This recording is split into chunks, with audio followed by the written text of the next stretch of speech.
สบายดีพี่น้องลงไป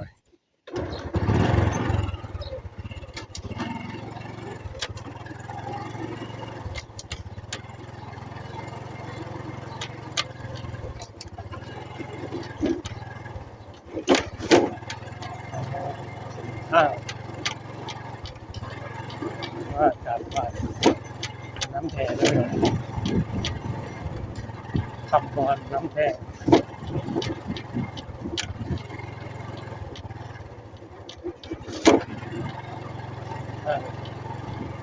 สนุก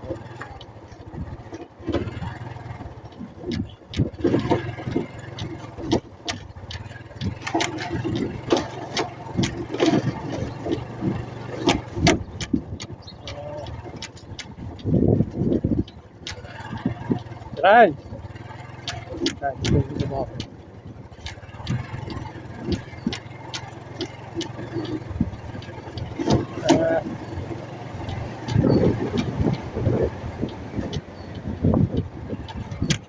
เนี่ยเส้นทางสนุกเรารับแห้งอะไร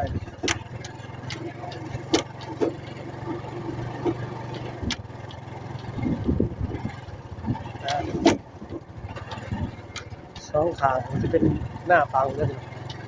หน้าแท้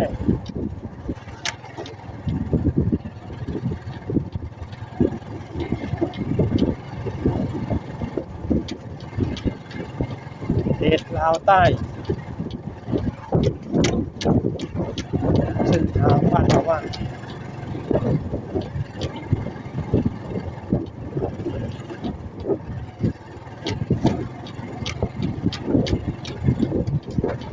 ทางระบาดไปตรงนี้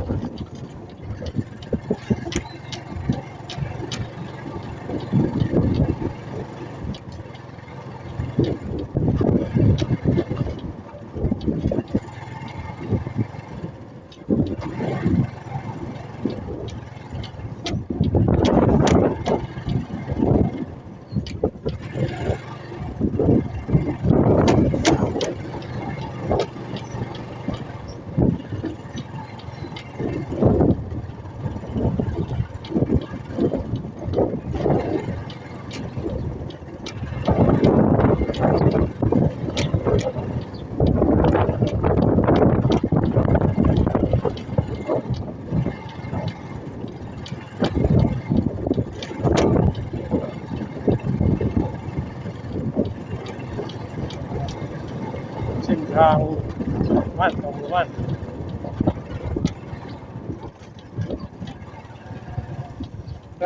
ยังมันไงวะเจ๊มาแต่เอาของมาได้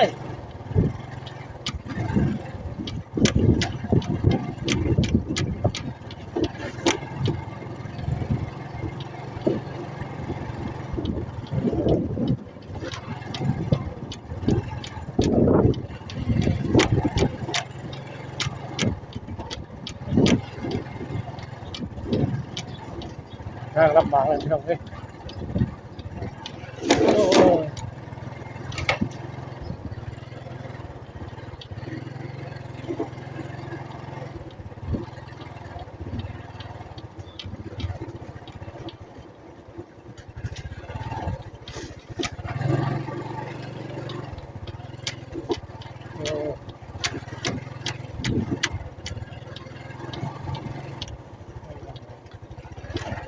แย่เลย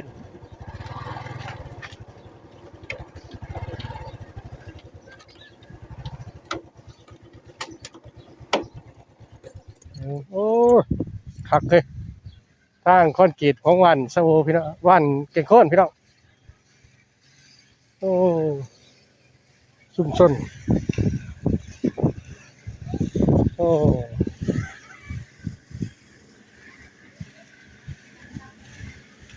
ทางวันต่อวัน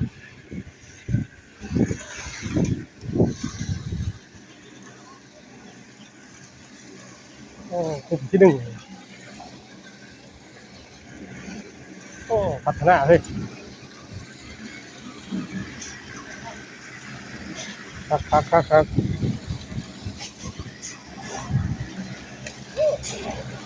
โอ้นี่ว่าไอ้คณะกรรมการอย่างเงี้ย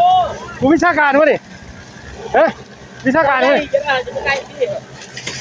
วิชาการนี่เนาะยังละมาเฮ้ยละมาเขาดิวิชาการเฮ็ดจังได๋กับผู้เฒ่าทั้งหลายแล้วเลยเนาะโอ้คุ้มพวานเขานี่เอาร้านจังแล้วจะสิเอิ้นมันว่าเฮ้ยเอาเกินนักข่อยเด้อเฮ้ยเกินนักข่อยแล้วว่ะว่าเนาะได้เด้ออยู่ประจักษ์เกินนักข่อยแล้วว่ะแล้ววิชาการเจ้าก็สิว่าเสี่ยวว่าว่าเด้อโอ้ยก็ได้ไปเอาเมื่อยไม่ยังเอิญลูกจะมาเสี่ยวว่าไปเอาร้านเกี่ยวไม่เอิญพ่อเฒ่ากูเอิญเพื่อนออกแม่พ่อเฒ่าจะเล่นกับเว้ยเสี่ยวตั้งถึงกำบันสิไปเอิญเสี่ยวเนี่ยจะอะไรเฮ้ยหมอนี่โอ้พัฒนาเนาะโอ้บ่นั่นนักกี่โพดได้บ่น่ะโอ้ย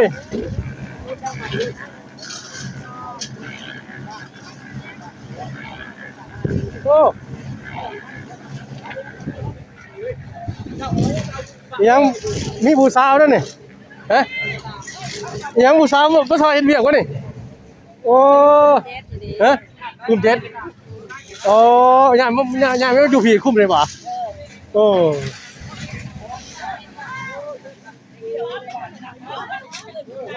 เอ้าเดี๋ยวจะเลยสิล่ะคนมันมีผัวเกินผู้สาวนะวะโอ้เกินเถ่าแม่แล้วก็เบิดแล้วบอกเกินเถ่าแม่ก็เบิดแล้วเนาะโอ้ยวิชาการเฮ้ยพัฒนาดิเอาฮอดหุ่นนี้เนาะแต่ว่าฮอดอันนั้นบ่ล่ะไปฮอดจูหุ่นนี้เนาะฮอดก่อนเฮือนบ่ต้องจันหุ่นนี้เนาะผู้สาวโตพุ่นแหละว่าเรื่องยาววันพุธแหละมีอันจูนึงเดียวอ๋อฮอดนี่บ่เอาเว้ย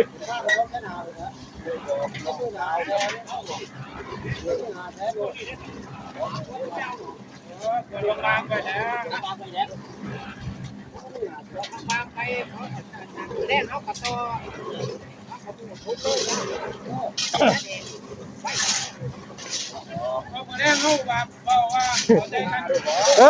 นี่เฮ้ยเอาไปว่าเพราะว่าเดี๋ยวมันมีแต่สิเก็บอย่างเดียวห่างเฮ้ย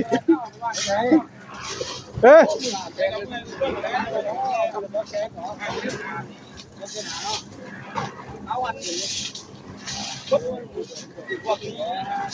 พวกตู้พวกเอาที่มันแล้วนั่นเนี่ยพวกเขาเที่ยวแล้วมันจะเมื่อยตกอยู่เมื่อยยังเลยนี่จะหลอกเมื่อตายยังโอ้นี่วิชาการป่ะนี่โอ้ปั้นสนิทด้วยเนาะบริษัทของมาเนาะโอ้ทางแรกส่งแต่น้องมือเนาะ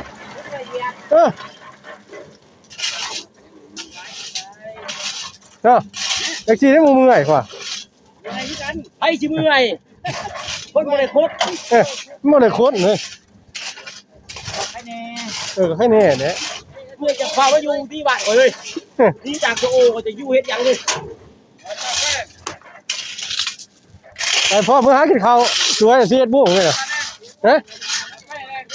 ถอดวะ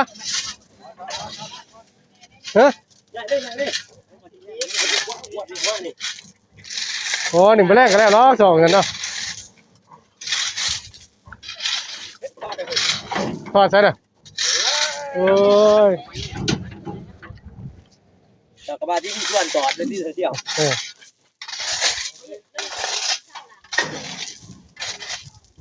ครับบริหารมันฉีดด้วยแล้วล้างด้วยนะมันจังเลยโอ้จะฉีดเฮ็ดมันมือยังไงเนาะกูมันมือยังไง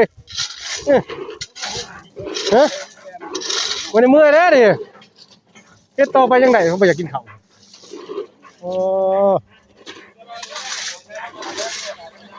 แรงมากเนี่ยเอาในบริเวณหมู่บ้านบริเวณบ่ตอนแรกในตอนประเทศมันจะเอาหัวหมูหัวมะพร้าวเอาไม้เอาแป้งมันหลายลงเดิม ก็แม่น ตู้อื่นนี่เขาสิไปได้บ่ได้เพียง ก็แม่นเนี่ยเพราะว่านี่เขาบ่แก้เนาะเนี่ยมือนี่แก้ได้เด้อสิเป็นหยังยังโอ้หมู่บ้านพัฒนาเฮ้ยหมู่บ้านตัวอย่างเลยเนาะ เที่ยวยากเนี่ยบ่รู้จะบ่ได้บ่เรื่องแล้วบ่ได้กูก็ไปเลยเนาะก็ให้อยู่ได้ เด้เอาน้ำไปฉีดน้ำเนี่ยหั่นจังบ่น่ะเด้มันก็ต้องล้างอยู่ดีอยู่หั่นน่ะเด้ซื้อว่าเท่าไหร่เครื่องงูวาด9ล้านโอ้ยพอซื้อเฮ้ยโอ้ย9ล้านพอซื้อพอซื้อนะฮะโอ้ยซื้อติ ต่างทางต่อยเนาะ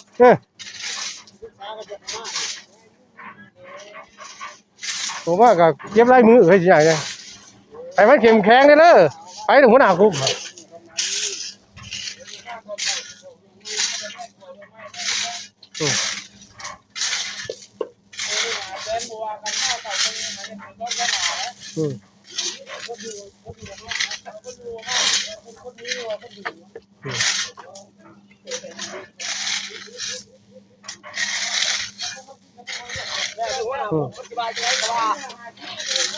ไม่จังไงก็เอาจังไงก็เอาเงินไปซื้อนะเสียละซื้อแล้วกินนี่เนาะซื้อเป็ดกินก็ยังดีเลยแปลว่าอะไรเออ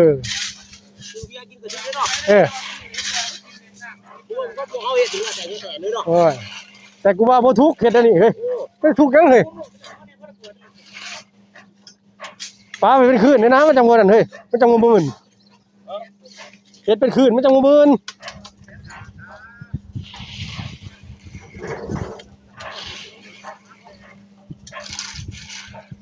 โอ้เพราะว่าสิเก็บเงินสดนี่เดี๋ยวไปซื้อเป็ดกาตัวหนึ่ง300,000เลยตัวมื้อนี่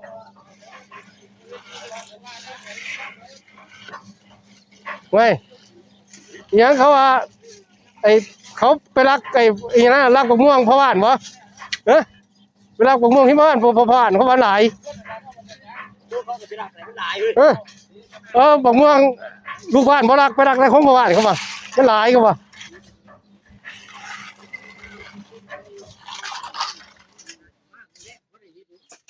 นี่ก็แม่นนี่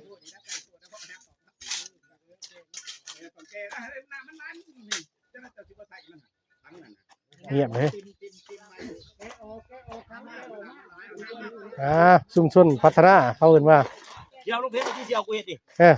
มาฆ่าลูกกระเทยไปมึงเฮ็ดบ่ฮะโอ้โธ่เสียวเอ้ยโอ้ยไล่เงินมาปันก็ได้เสียวกูจะบอกกูแผวเด้อ ได้เงินมาปั่นกันเลยคนไหลแซ่ๆร้ายๆก็สิได้แล้วเสียวได้บ่ยากแล้วตัวนั้นไล่จะมาว่าเรียนเมาผู้เดียวแล้วบังโตกูแผวเด้อ จะได้กดไลค์กดแชร์ด้วยพี่น้องปองไปเข้ามาสบายดีเสียค่ำ